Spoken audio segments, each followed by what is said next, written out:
Three ways to set yourself apart from all of the garden variety, low budget web designers.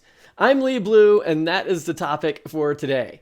So, if you're thinking about raising your rates, charging more than other people, kind of getting into the world of high ticket consulting, where you're going to be a more expensive resource than just hiring a garden variety web designer, what's the reason that you give for why? So when you begin to explain to your client why it costs 10 times more to work with you for like $15,000 instead of $1,500, what's the big deal? And are you coming up with reasons that you feel like your client would understand? Or like as you're thinking about what you would say, are you only coming up with things that like tech people like you and I would be able to appreciate? So what I want to do today is give you three ways to set yourself apart and really underscore your value in a way that your client will understand without having to overwhelm them with tech jargon and buzzwords and things that would just gloss over and not get.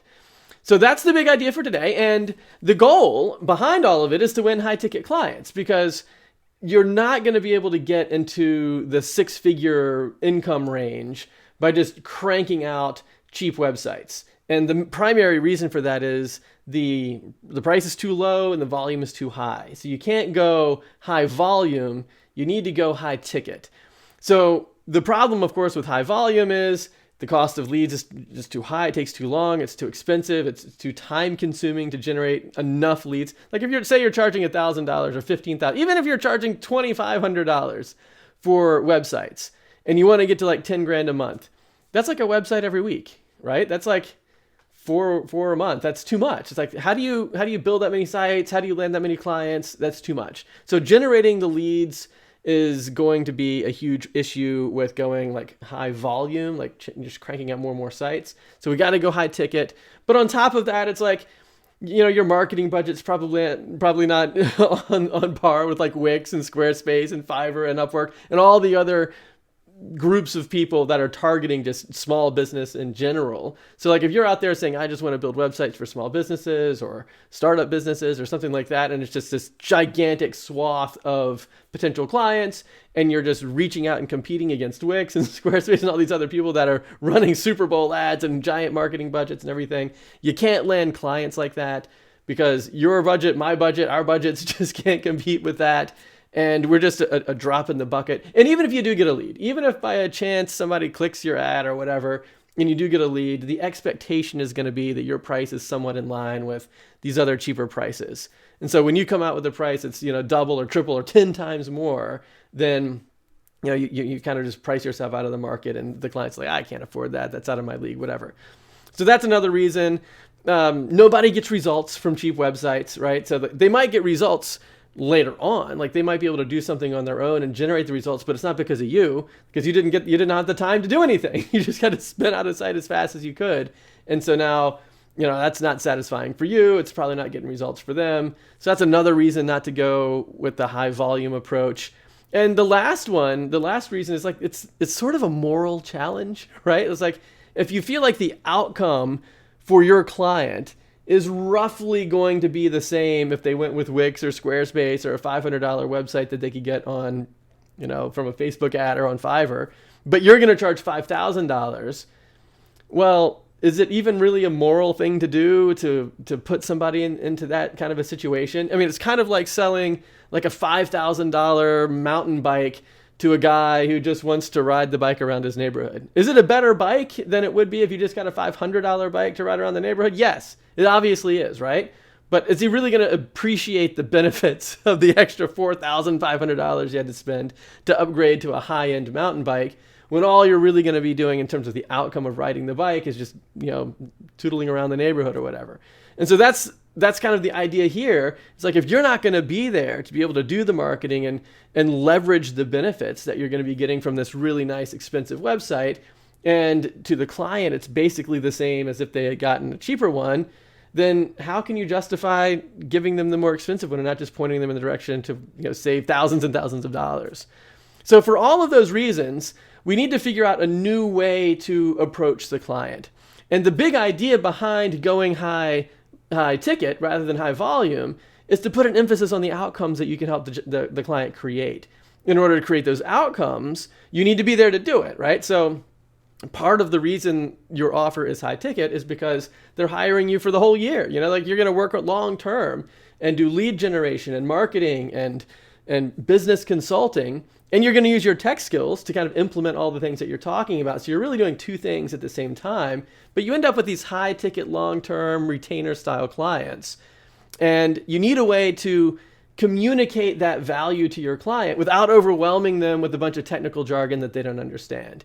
And so I want to give you 3 approaches to doing that. And you don't have to do all 3. You can mix and match, just do one or the other. You can combine them. You can do them all if you want. But even if you just picked one, you would be a lot better off than not doing any of these things. So let's talk about the 3 different ways that you can differentiate yourself, and we'll jump into the first one. And the first one is really even the easiest one, which is just pick a target market, right? You just pick a particular market that you want to serve. So rather than saying, I build websites, say, I build websites for real estate agents, right? Just pick something like that. And that will go a really long way into helping you get better leads, higher paying clients, more serious clients, because you're telling people who it is that you work with, not just what you do. And that's important for a couple reasons. One reason is you begin to specialize in something. You begin to kind of be known as a go-to resource for that particular industry. So that's a big thing. But the biggest thing is when you tell somebody who it is you help, not just what it is you do, you tap into a different part of their mind. You tap into that social connections, that relational part of somebody's mind, where if you say, I build websites, they say, okay, cool, I understand what you do. But if you say, I build websites for real estate agents, then they have this almost involuntary process where they think, well, do I know any real estate agents? And then they think, oh yeah, I do. You ought to meet Shannon. She's a real estate agent. Let me introduce you. And so you just have this almost involuntary response in the people that you talk to, or even the people that see your website or your videos or whatever it is that you're doing to kind of get your message out there. You begin to tap into that involuntary response of, oh yeah, let me introduce you to my friend who is a real estate agent. Right? And so obviously you could pick anything else. You could pick photography. Let me introduce you to my friend who's a photographer, if you say I build a website for photographers. So just picking that one target market will go a long way into helping you dial in these better leads, because you're going to start getting referrals, and then you're going to start building a portfolio that really isn't a portfolio anymore. Now it's more like case studies. Like, look at what I've been able to do for these other real estate agents, and now your portfolio actually means something. Whereas most of the time when I look at people's portfolios on their site, it's what I like to refer to as like a popcorn portfolio. It's like a site here, a site there, everywhere a site, here's a site, there's a site, everywhere a site. It's like there's no like, it's just everywhere. It's like I did a fitness consultant, then a guy that runs a food truck, and then a guy that he's got a indoor sports arena or whatever. It's like all of these different random businesses, and you're not really building anything up. You're not really underscoring your authority in any space. And so really all you're doing when you're doing that is you're just doing work. You're not building a business. So picking a target market helps to solve all of those different issues. And that's thing number 1. Thing number 2 is leveraging your personal experience. So suppose you decide to pick real estate agents as a target market. Well, what is there about you as a personal experience that you can provide to underscore your authority in that space, right? And you don't have to have a bunch of case studies or a big portfolio to begin with.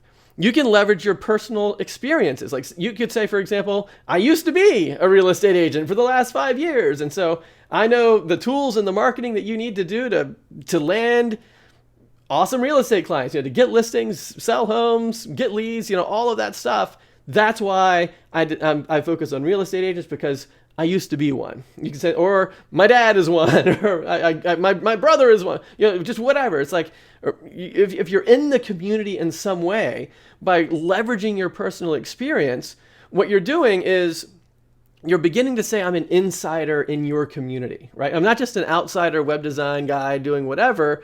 I'm actually someone who understands what it's like to be you.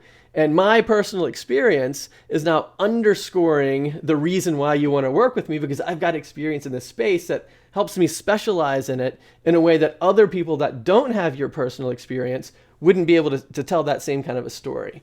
And so simply by leveraging your personal experience, in a way that underscores why you can help this particular target market that you've selected is a really big thing, right? So it's not that you are trying to shine the spotlight on yourself and say, work with me because I'm really, really talented, or I've won a bunch of awards, or something that might not be related to the type of experience that your clients are going through. Like, for example, you wouldn't necessarily want to say something like, I've got a graphic design degree and therefore I'm going to work with real estate agents, because those two things aren't really related, right? So having a graphic design degree is great, but what does that mean that you know about real estate agents? So what you want to do is you want to leverage your personal experiences in the context of why it makes you a good person to work with as a real estate agent. So that's thing number 2, is the personal experience. And then the third one, now this is a different one, because the first two, we're kind of talking about picking a target market based on an industry, like working with real estate agents or working with wedding photographers or working with people in the food industry. You can pick a market based on a job title or like an industry name. And that tends to be kind of the knee-jerk reaction. Like, that's what most people do. And it's a great thing to do. It's probably the best thing to do, is to do something like that. But it's not the only thing to do. The other thing you can do is you can begin to define your market by solving a problem, even if the problem is shared across multiple different markets, right? So for example, think about Angie's List.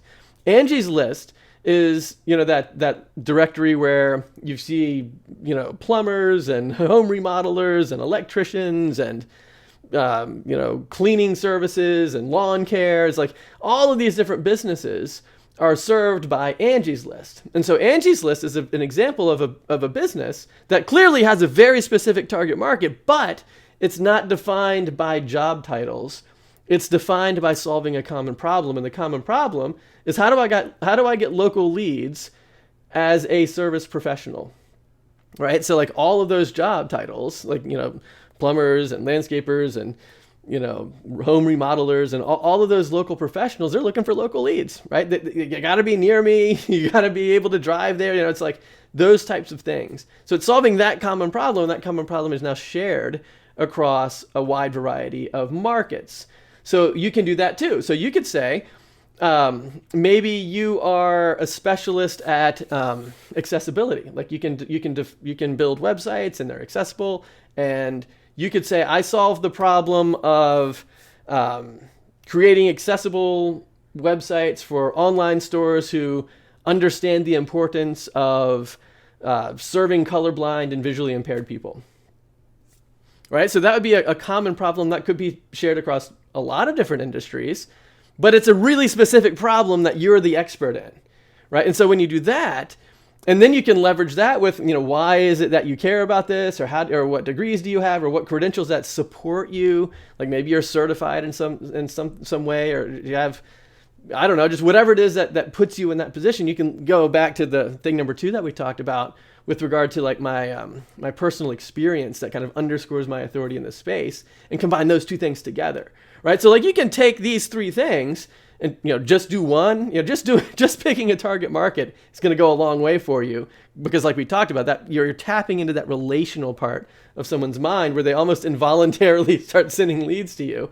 But you can do others, like just now we talked, okay, common problem plus my personal experience in that space. Combine those two things and say, I build accessible websites for online stores who understand the importance of catering to colorblind and visually impaired people, right? And so that could be a wide variety of different types of stores across multiple different industries, but it's solving that particular problem, right? It could even be like cruise ships or people that need to travel. There's all kinds of people that have color blindness or visual issues or whatever that might want to go on a cruise, right? And so it's like, if the business cares and understands about the importance of serving those people, then you're a specialist, that you're going to stand out dramatically from just the garden variety web designer who's never really thought through those issues before. And so that lets you stand out. And all of those things, everything that we've talked about, are things that you can tell your client without overwhelming them with buzzwords and tech terms and just the stuff that doesn't really matter. What you're talking about are different particular solutions, like specific solutions that will create results for your client. Like, why is it that when I work with you, I'm able to get results? Whereas if I were to just build my own site on Wix or just hire a web designer that doesn't really know anything about my industry, that I would just be left holding a website at the end of the day with no traffic, no leads, no calls, no increased business at all, no results. And so by combining those three things, you're going to be able to set yourself apart. And once you kind of get some focus on those things, I think what you'll find is when you go to write something, like figure out what to say on your website, or figure out what to say on your Facebook page, or what to say on the bio of your Clubhouse profile, or whatever it might be, you'll be able to write that stuff with a lot more power behind it. And also you won't be stuck with writer's block because you kind of know who you're talking to. So those three things are some really important things that you can do to really set yourself apart in a way that your clients value. Right? Because most of the time when I talk to web designers, I say, oh, what's so great about working with you? They're like, oh, well, I do custom code, and I know how to write custom PHP, so I could make plugins if I want to, or I can whatever, the server loads faster. I've got this custom email marketing platform, blah blah blah. It's like whoo whoo whoo. It's like all these things are just going over your client's head because those aren't really things that they're able to appreciate. Now, you and I can appreciate them together, but like when you start talking to somebody who runs like a food truck or a chiropractor or a lawn care guy or just anybody who's not in the web space that, like you and I are, those are all terms that don't really resonate with them. But if you say, I know how to build websites for real estate agents because I was a real estate agent and we're kind of insiders together, or I know how to solve problems for, people that understand the importance of catering to visually impaired people, and you're in that space, it's like, yes, that instantly resonates with people and they instantly get it. And you're telling people who it is that you're working with rather than just what things that you do. So that means you're really tapping into that relational part of people's minds, and they just involuntarily start giving you leads. Oh, let me introduce you. Let me make this connection. Oh, you got to meet my friend. You just kind of instantly tap into that. And I think you're going to find you get a lot more leads, and the leads you get are going to value your input a lot higher than they would if they just thought you're a random web designer. And that's really the ticket to getting into high ticket consulting. And these are three ways to set yourself apart. So now if you want to talk about this and kind of implement this into your business and talk kind of through step by step, what do I actually say on my website? How do I combine my skills in a way to be able to put this stuff into practice? How do I do that with the clients that I want to be working with? Or maybe you just want to talk through a couple of possible markets you might want to pick. Well, head on over to doublestack.net/call. And you'll see my personal calendar pop up, and we can schedule a time to get on the phone together, just you and me, and we'll talk for like 45 minutes and dial all this stuff in together. So head on over to doublestack.net/call, pick a time on the calendar, and then right after you pick a time, you're going to see a second screen that's got a little form where I'm going to ask you a couple of questions like, hey, give me a link to your website so I can see what's kind of going on right now. And, if you have any particular questions that are on your mind that you want to, talk about, it's nice to be able to prepare just so we can make the best use of our time together. And then we'll get on the phone, get all this stuff dialed in. And before you know it, you're going to be landing awesome clients. So head on over to doublestack.net/call, and I'll see you soon.